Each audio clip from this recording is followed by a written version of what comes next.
Episode 10 of Andor, titled One Way Out, was absolutely everything I wanted it to be. The past 2 weeks have been pretty bleak, introducing us to the Imperial prison system of Narkina 5, learning there is no escape for any of the inmates, and that death awaits anyone who figures out the supposed game the Empire has established is completely unwinnable. It was rough, but I held out hope that it would all make the payoff even sweeter, and for me, hell yes. I was on the edge of my seat the entire time. I've said this multiple times over the course of the season, but I think this is my new favorite episode. Or maybe I should say this is my favorite arc, because the final episode simply wouldn't work without the other two, and this arc wouldn't work as well without the previous episodes. This series elevates and heightens the story every week to the point where it becomes more and more exciting to watch.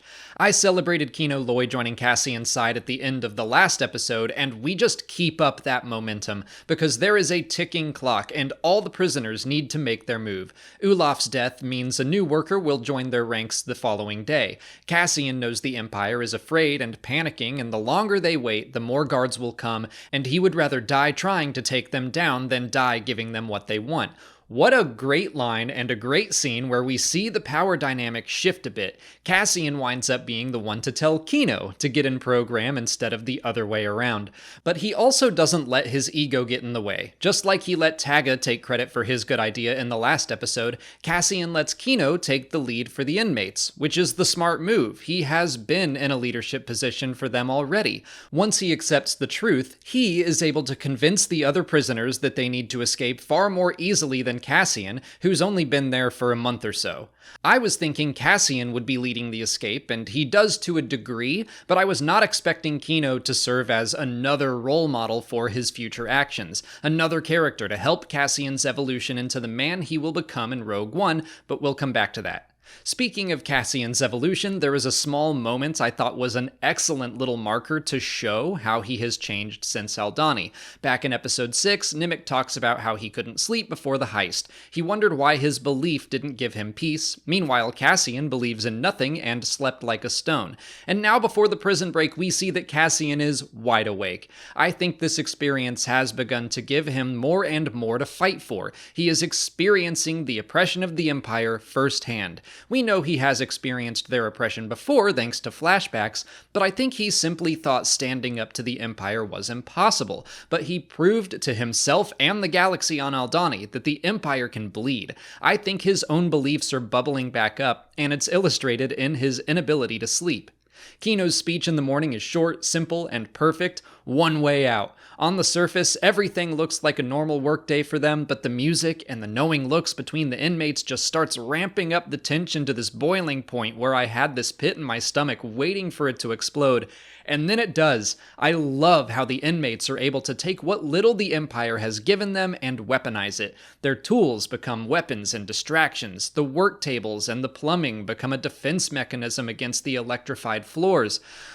That look Kino gives when he realizes the Empire's primary weapon is gone, I love it.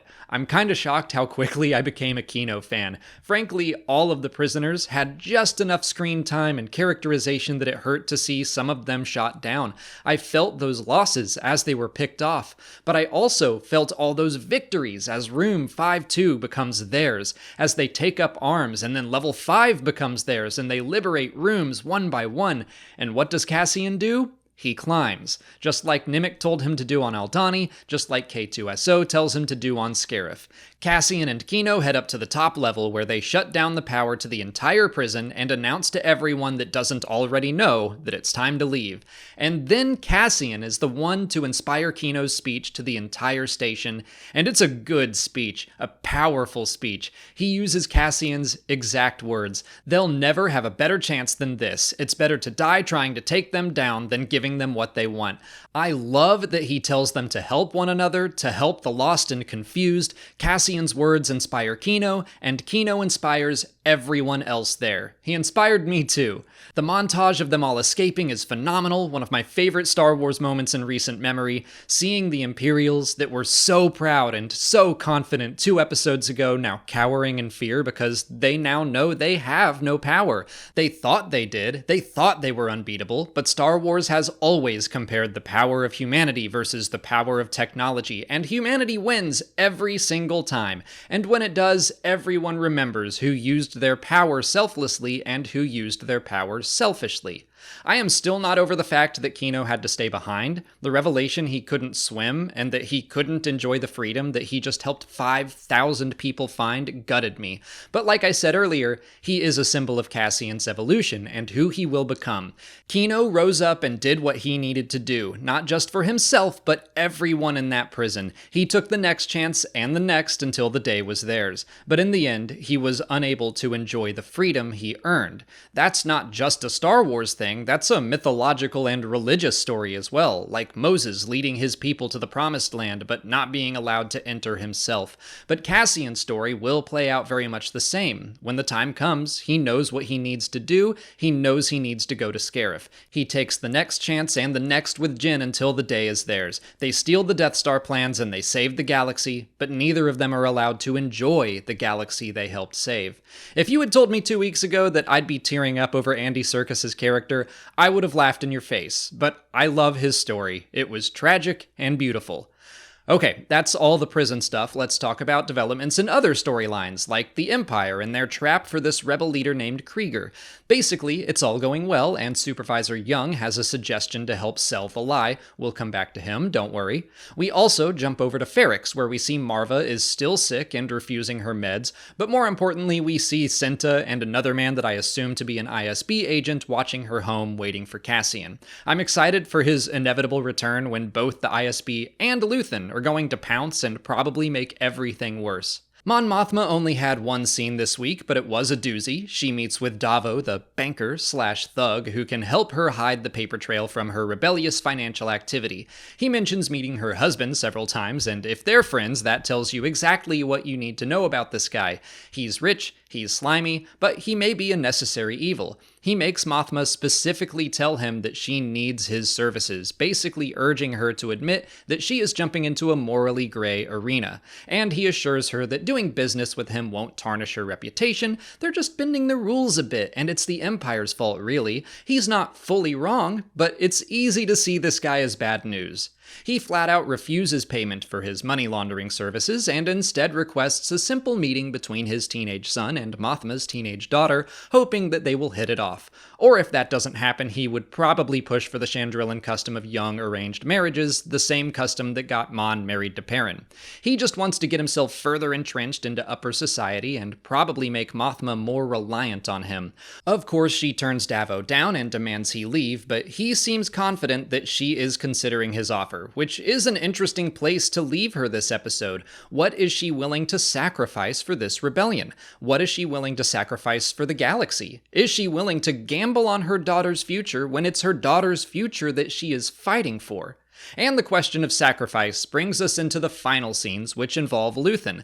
Clea informs him that someone has signaled that they want to meet in person, and we learn that it is Supervisor Young from the ISB. They meet in the lower levels of Coruscant, which was cool to see in live action. I love all the cloak and dagger stuff, from Young's covert signals to the hidden earpiece in the elevator to the veiled threats from Luthen, and I'll also point out how much I liked Young's turn. I had no thoughts that he might be a double agent until that one shot earlier in this episode where the camera lingered on him just a little too long. He tells Luthen about the trap on Spellhouse, but the other man just shrugs off the deaths of 50 men like it's nothing, like he's playing a game of chess. He would rather keep Young safe than save the lives of Krieger's soldiers. Young says he wants to get away from Luthen and the ISB, and of course Luthen turns that idea down, and he points out that the ISB wouldn't let him leave either. Both the rebels and the Imperials have made it impossible for him to walk away. They require him to sacrifice more and more. Young asks Luthen what he sacrifices, and he lays it all out. The best description of who he is that we've been given so far. He says he has sacrificed any ideas of calm or inner peace or connection. He says he decided long ago that he is damned. In other words, he has sacrificed his soul for the rebellion. He dove into the fight against injustice without taking the time to think about how to do it, and by the time he saw he had become just like his enemy, it was too late. He burned his decency for someone else's life. He burned his life to make a sunrise he knows he'll never see, just like Kino and Cassian, by the way. I've brought this up so many times talking about Andor and talking about many Star Wars stories, but this is the discussion of choosing how you win a fight being more important than winning itself. If winning is your only concern, it will lead you down a dark path, but I think the writers of Andor are looking at Luthen and asking if he is a necessary evil. Just like Mothma and her deal with Davo, that's a danger for her. She might choose an iffy path to get what she wants. That makes the next iffy choice easier, and the next, and before you know it, you've made countless questionable decisions, even if they were for noble reasons. I think Star Wars very firmly puts forth Mon Mothma as an ideal leader, someone we could look to in a perfect world, but the world isn't perfect. Andor shines a light on people like Luthen, who probably were necessary in several noble fights. I don't think the series celebrates him, or suggests we should all be like Luthen when we're standing up against oppression. I think they present him as a dark and tragic figure. He represents how the world often is, and Mon Mothma represents how the world should be. That's how I see it for now. I don't know what Mothma's choices hold for her in the future. I don't know how Luthen's story will play out, although I can guess that he was probably right about not living to see the sunrise he wants to create. Again, I loved this episode, I loved this arc, the prison break was amazing, and as usual, Andor has left me wanting more. I can't believe there are only 2 episodes to go. We're still moving towards what I think will be a massive collision between Cassian, the ISB, Senta, and all of Ferrix. Bring it on, let's finish Season 1 out strong.